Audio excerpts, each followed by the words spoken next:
तो hello friends, आज की इस वीडियो में हम सीखने वाले हैं डीएलएस टेक्निक। अब आप डीएलएस टेक्निक समझने से पहले आपको डीएफएस का वीडियो देखना पड़ेगा। डीएफएस का वीडियो हमारे चैनल के ऊपर अवेलेबल है, वो आप देख लो।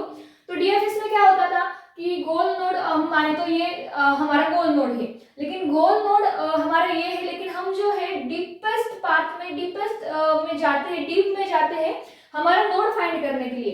तो डीएफएस में क्या होता था कि हम नीचे जाते थे, डीप डीप में जाते थे, तो उसकी वजह से क्या होता था, हमारा टाइम कंज्यूम होता था। हमारा नोड तो यहाँ पे है गोल नोड, लेकिन हम डीप में यहाँ पे जा रहे हैं।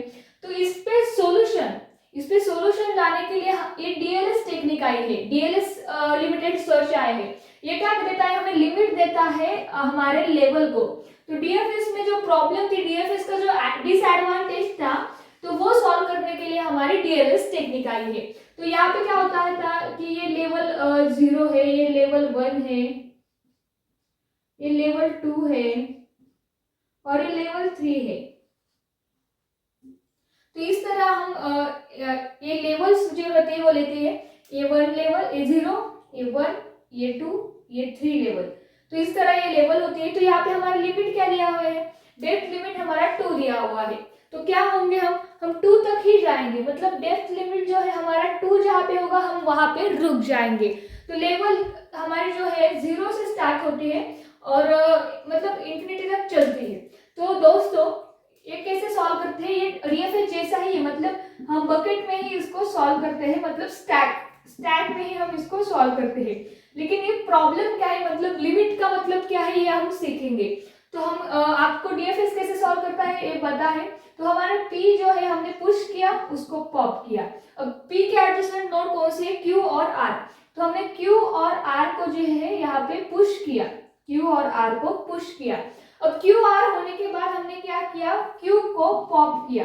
क्यू को पॉप करने के बाद हमारे यहाँ आर जो है वो आर बचा है, लेकिन क्यू को पॉप करने के बाद हमारे यहाँ यस और टी आ गया। तो हमने क्या किया, यहाँ पे यस और टी डाल दिया। अब यस और टी डालने के बाद हमने क्या करना है, यस को यहाँ से पॉप करना है, निकाल देना है। तो आप क्या बोलोगे कि इस बकेट में अब क्या करेंगे, अब आर टी रहेंगे और यहाँ पे डब्ल्यू आ जाएगा, क्योंकि डीएफएस में तो ऐसा ही होता था, डीएफएस में तो नीचे वाला नोड आ जाता था।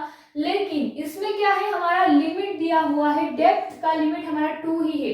तो हम सिर्फ लेवल 2 तक ही जाएंगे, हम इसके नीचे, इस लाइन के नीचे हम जाएंगे नहीं। भले ही यहाँ पे बहुत सारे नोड हो, लेकिन हमको उसको कवर करना ही नहीं है, हमको सिर्फ इसके ऊपर के नोड को कवर करना है, लेवल 2 तक। तो यहाँ पे लिमिट चेंज भी हो सकता है, कभी 3, कभी 4, कभी 5, ऐसा भी लिख सकते हैं। तो उसके बाद हमारा यस गया, अब हमारा टी जाएगा। तो टी जाने के बाद टी के पास भी कोई नहीं है, तो हमारा सिर्फ आर बचा है। तो अब आर गया, आर जाने के बाद हमारे यहाँ क्या बचा, यू और वी। यू गया, यू के नीचे कोई भी नहीं है, तो हमारा सॉरी वी गया, वी के नीचे कोई भी नहीं, यू रहा, यू गया, हमारी बकेट खाली हो गई। तो ऐसे हमारा डीएलएस सॉल्व होता है। डीएलएस क्या करता है, लिमिट रहता है वहां पे, उस तरह वो सॉल्व हो जाता है। तब आपको डीएलएस अच्छी तरह से समझ में आया होगा, ऐसी आशा करती हूँ।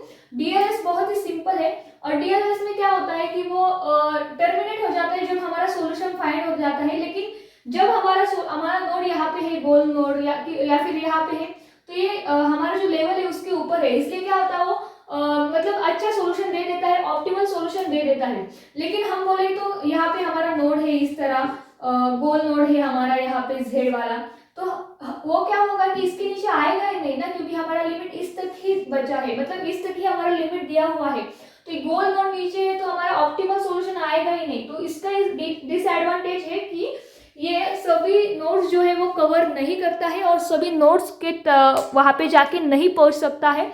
तो ये क्या हुआ, इसका डिसएडवांटेज हुआ। तो ये इनकम्प्लीट भी हम कह सकते हैं इसके डिसएडवांटेज में। और इसके एडवांटेज में हम कह सकते हैं कि मेमोरी इफिशिएंट है। मेमोरी इफिशिएंट क्यों, क्योंकि इसमें लिमिट दिया होता है और वो नीचे तक कुछ भी ढूंढता नहीं बैठता, वो सिंपल सा जो लेवल दी है उसकी तरफ उसको ढूंढता रहता है। तो फ्रेंड्स, आपको ये वीडियो अच्छा लगा होगा, डीएलएस समझ में आया होगा, तो कमेंट में जरूर बताना।